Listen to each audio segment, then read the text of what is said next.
Ronda número 3 del Campeonato del Mundo. Jan Nepomniachtchi vuelve con piezas blancas contra un Magnus Carlsen que le ha puesto una pelea bastante grande, obviamente, al ser campeón del mundo y luchar para retener su título. Las primeras dos partidas terminaron las dos en tablas, con los dos jugadores jugando casi sin ningún error y sin ninguna imprecisión. Arranca Jan Nepomniachtchi con peona de 4, como era de esperarse. Abre diagonal a su alfil, abre diagonal a su dama. E5, las negras hacen lo mismo, la misma idea. Caballo F3, caballo C6, alfil B5.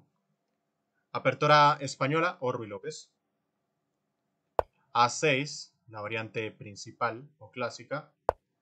Alfil A4, caballo F6. Desarrolla pieza y pone presión sobre E4. Enroque corto.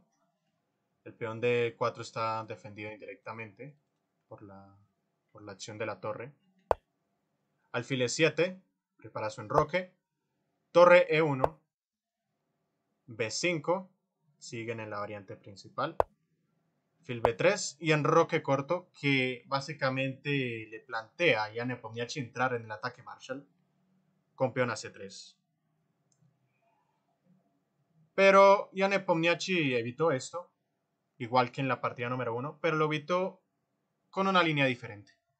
En vez de jugar a la jugada que se jugó, valga la redundancia, en primera partida, que fue H3, Nepomniachtchi aquí jugó A4, que básicamente plantea minar desde ya el flanco de dama de las negras, dejar un peón débil en B5 y al mismo tiempo activar a la torre de A1 desde su casilla inicial. Alfil B7, que no es lo principal, que lo principal es jugar con B4, a lo que se respondería con A5, y se intentaría atacar a este peón de C4 en un futuro. Pero bueno, se juega alfil B7, D3, soporta al peón de E4 que estaba siendo atacado indirectamente por el alfil de B7, D6, consolida su centro, y caballo BD2. ¿Cuál es el plan con caballo BD2, ajedrez intensivo?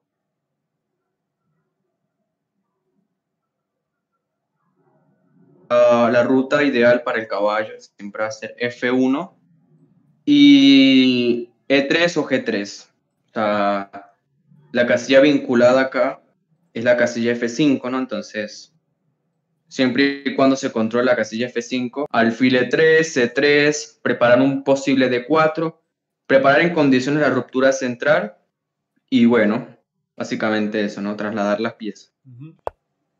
Torre E8, básicamente es profiláctica al plan de caballo G3, caballo F5, ya que quiere plantear un esquema con alfil F8 para abrir la columna a la torre y jugar con un G6 para abanicar al caballo cuando llegue a G3, abanicarlo completamente y quizá en un futuro llevar el alfil a G7. Sigue caballo F1, todavía no se sabe si el caballo quiere ir a G3 o a E3, y H6 de Magnus Carlsen, que no es lo más típico en estas posiciones. Muy seguramente debe estar dentro de su preparación. Ya no hay algún alfil G5 en algún momento, o caballo G5 también.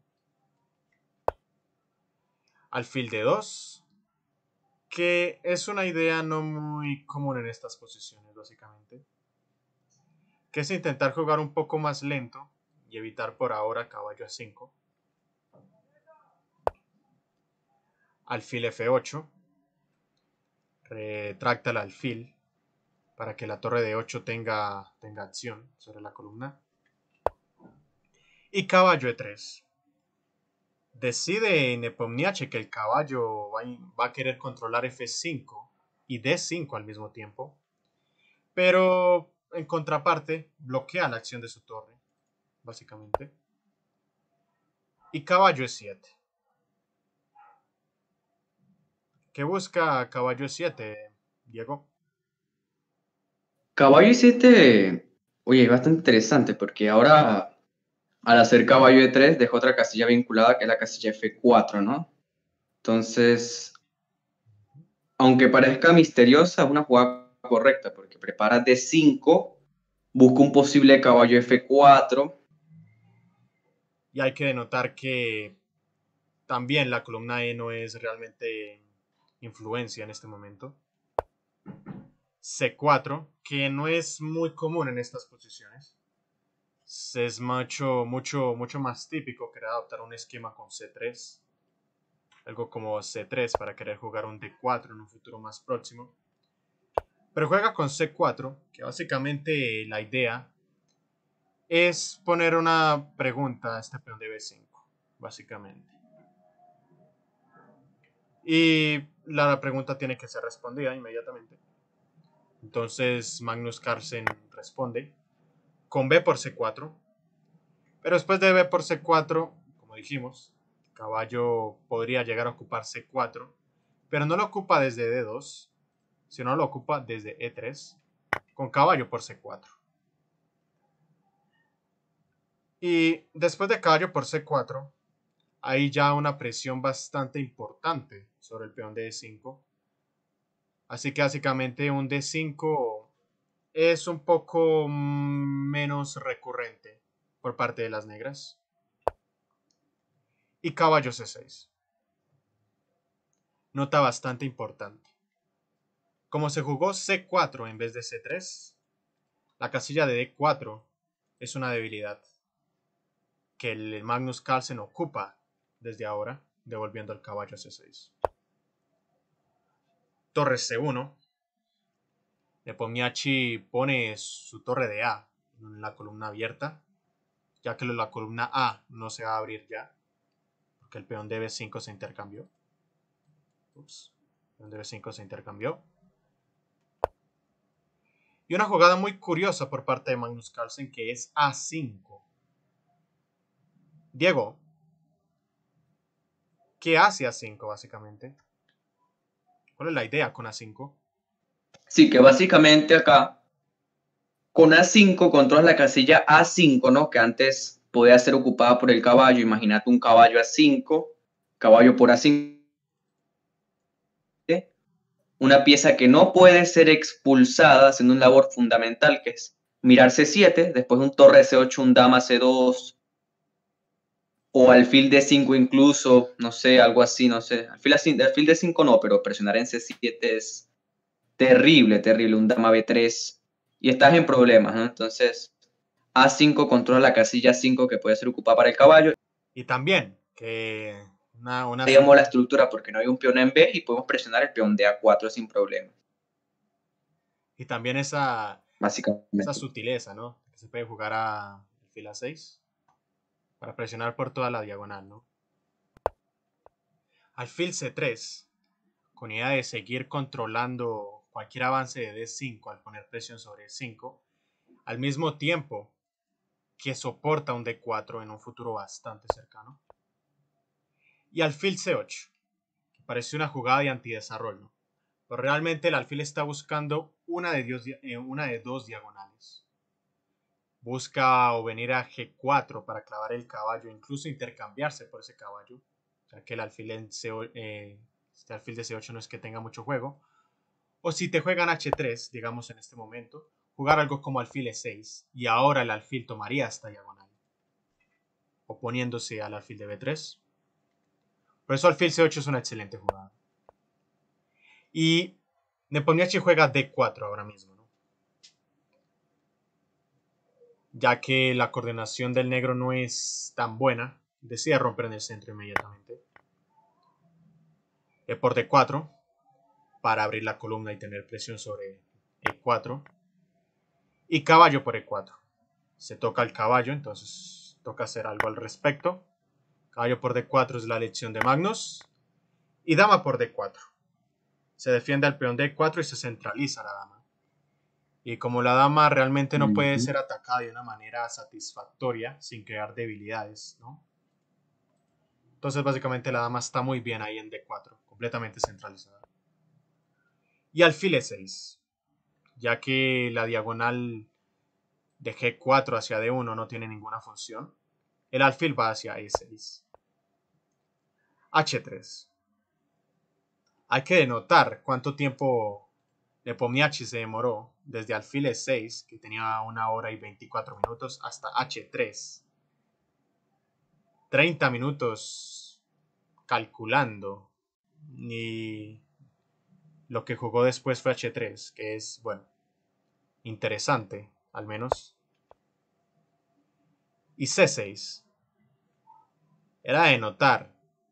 Básicamente a caballo por E4 no servía, porque había torre por E4 y a D5 había torre por E6. Si capturas el caballo, te capturo la torre con ganancia de tiempo. Y si F por E6, caballo E5 y tengo 2 piezas por la torre. Entonces D5 aquí no. C6, la elección de Magnus para jugar D5 en mejores condiciones. Y alfil C2. ¿Cuál es el tema táctico después de alfil C2, Diego? Sí, alfil C2 plantea una idea interesante que es básicamente preparar un E5, ¿no? Y todas las piezas juegan, ¿no? Y parece contraintuitiva, que es la maravillosa D5. Con D5, la idea es tratar de salir a la pasividad. La dama está en D8, la torre está en A8, ciertamente, pero todas las piezas están como que atrapadas, como que no cumplen una buena función, ¿no? Entonces con D5, aunque parezca contraintuitivo, ¿no? Porque hay una torre en A8, es la mejor jugada de la posesión. Porque trato de activar no solo el alfil de F8, sino trato de involucrar todas las piezas. Quiero completar mi desarrollo. Acá el blanco tiene un completo desarrollo con la dama en D4, las torres comunicadas, las piezas muy activas, un caballo en C4 y un alfil en C3. Y la dama en D8 no consigue una casilla satisfactoria para desarrollarse, porque en C7 no es que haga mucho. ¿Y luego qué? Entonces, busca tratar de mejorar la actividad de las piezas, ¿no? No, Y bueno, y además una dama en C7, una dama en C7 se daría para complicaciones si se busca un D5 en un futuro, ya que estaría completamente dándole propósito a la torre de C1, ¿no? Que tenga quizá un tema la dama en táctico. C7 siempre y cuando va a ser buena cuando haya una columna C abierta y cuando no te estén presionando en esa columna. Exacto, básicamente. Nada, solamente protege el peón de D6, mira C6. Básicamente es mover la dama una casilla más, pero que cumple la misma función. O sea, así comunique las torres, porque es que esa torre de A5 de A8 no la puedes mover, porque si se la mueve cae el peón de A5. Y la torre de 8 tampoco es que mete una mejor casilla, porque no la quieres llevar a D8. D8 estaba la dama antes, y la columna E es una buena columna, la torre de 8. Entonces, dama C7, aunque mejores, entre comillas, la dama no cumple una función, o sea, sigue igual la posición, no mejora. Exacto, como que realmente Mejorarlo. la dama en D8, aunque no se crea, está inmejorable, ¿no? La dama en D8. Entonces, D5. Aquí lo que pensaba que debía ser la mejor continuación era E por D5, con la idea de quizás dejar una debilidad, sea en C6 o en D5, que seguiría algo como, bueno, A por D5, y aquí simplemente algo como caballo E3, ¿no? Y bueno, y si te capturan con peón, simplemente centralizar el caballo. Y ahora se jugaría contra el peón aislado de D5. Pero esto no es lo que jugó Nepomniachtchi, sino se decide por E5. Básicamente abre a su alfil de C2, pero cierra un poco al alfil de C1 y al alfil de C3 y a la dama de D4, que gana un tiempo, ¿no? Y D por C4. Aquí a caballo D7 existía el problema de caballo D6. Si capturas el caballo, alfil por D6, E por D6, la dama y el alfil vuelven a la vida y amenazan básicamente un montón de temas sobre G7 con mínimo contrajuego. Entonces no se hace eso, sino se recaptura. D por C4. Y Nepomniachtchi hace dama por D8, ¿no? Pero, ¿por qué realmente entregarle la columna a las negras, no? Que es una buena pregunta. Y es básicamente que no se puede capturar con la torre de A. ya que caería el mismo peón de A5 y el peón de A4 está defendido. Y la torre de E8 estaba muy bien situada ahí en E8, presionando sobre ese peón de 5, y moverla otra vez no es lo ideal. Por eso es que Nepomniachtchi cambian de 8. No, además que si hacíamos peón por F6 directo, había una continuación bastante molesta que era dama por D4, alfil por D4, y ahora la idea es que ahora no me puedes presionar peón de A5 tras alfil B4. Exacto, el alfil se quita completamente de la diagonal. Y también mencionaba Diego. Entonces, si peón por F6, dama por D4, alfil por D4, alfil B4, y ahí se me complica, ¿no? Porque ahora no presiono si me presionan. Exacto. Complejo. Exacto, como que se activa innecesariamente hacia el alfil de F8, poniéndolo en B4. No es favorable. Entonces cambia, dama por D8, torre por D8, torre F por D8. E por F6, y aquí no la recaptura inmediata, porque simplemente recapturaría, dejando un alfil muy poderoso en F6, sino juega alfil B4, con la idea de cambiar este alfil de C3. Aquí tenía una idea muy interesante que yo había evaluado, que era básicamente alfil E4, con la idea de que si me cambias alfil por C3, torre por C3, y mantengo la columna C abierta para usar mis torres en contra de esos peones de C4 y de C6. Pero obviamente como desventaja es que básicamente el peón de B2 ahora también es una debilidad, ¿no? Y podrías llegar a ser atacada por cualquiera de las torres. Entonces, en vez de alfil E4, que igual era buena jugada, Nepomniachtchi jugó F por G7, alfil por C3, B por C3, se cierra la columna C, pero al mismo tiempo se quita la debilidad de B2 Nepomniachtchi, rey por G7 y rey F1. Como esto va para un final, los reyes se acercan al centro. Torre B8, la columna B está abierta, las negras son las primeras en ocuparla. Y torre B1. Aquí básicamente había una idea muy interesante, que era a torre por B1, alfil por B1 y torre D2. Tienes torre E2 simplemente, ¿no? Y estos son tablas. Entonces a torre B1 no se captura en B1, sino Magnus decide centralizar un poco más su rey, ¿no? Con rey F6, torre por B8, torre por B8 y torre B1. Esto ya huele a tablas, ¿no, Diego? Una oferta de tablas tácitas. Exacto, sí. Básicamente. Después de torre por B1, alfil por B1, ¿por qué son tablas, Diego? Ya que lo mencionas. La diferencia acá, porque esto es tablas, es porque en el flanco de dama, que es el único, bueno, hay un control de flancos, ¿no? En el flanco de dama, hay una igualdad en cuanto a ubicación de piezas en casillas. ¿A qué me refiero con eso? Bueno, que los peones en el flanco de dama hay uno en casillas blancas y otro en casillas blancas y otro en casillas negras y otro en casillas negras, con lo cual estamos iguales. Tú me puedes presionar el peón de C3, pero sí me puedes presionar el peón de A4. No te puedo presionar el peón de A5, sí te puedo presionar el peón de C4. Entonces, eso es lo que le hace tablas, ¿no? Porque es que no hay manera como tal de que haya una doble presión o que haya un problema en la posición en el cual uno de los bandos pueda apretar a partir de ese problema. ¿Qué me refiero? Si el peón estuviera en A3 para el blanco y un peón en A4, ¿no? Todos los peones estarían en blancas. Lo más probable es que ese final se gane. Después del alfil C2, el alfil siempre va a tener que estar pendiente sobre el peón de A4, y en algún momento te puedo cambiar un peón en el flanco de rey a cambio de ese peón de A4, y con lo cual ganaría el final, ¿no? Porque usualmente que el bando que consigue un peón pasado o consigue problemas o algo por el estilo, son iguales, son alfiles de igual color, usualmente gana el bando con la ventaja del peón pasado o el peón de más, ¿no? Entonces ese peón de A4 es suficiente como para empujarlo y que lo defienda con mi alfil, le encuentro un bloqueo y luego cambiamos alfiles y me quedo en un final ganado, ¿no? Entonces, si el peón estuviera, si mi otro peón de C3 estuviera en C4, por ejemplo, lo mismo, el negro podría presionar esos dos peones de manera mutua y no dejarme avanzar en el flanco del rey y bueno, tratar de meter el rey y jugar a dos resultados al final. Entonces, pero lo bueno acá es que ambos peones tanto el de C3 y en A4 y el de C4 y el de A5 estabilizan el juego, lo hacen tablífero y como tal tampoco es que haya manera de entrar. Entonces, Exacto. tablas muertas. Esa es otra razón, ¿no? Que realmente no hay manera de entrar, ¿no? Por ejemplo, si miramos de blancas para casillas de infiltrarse, ¿no?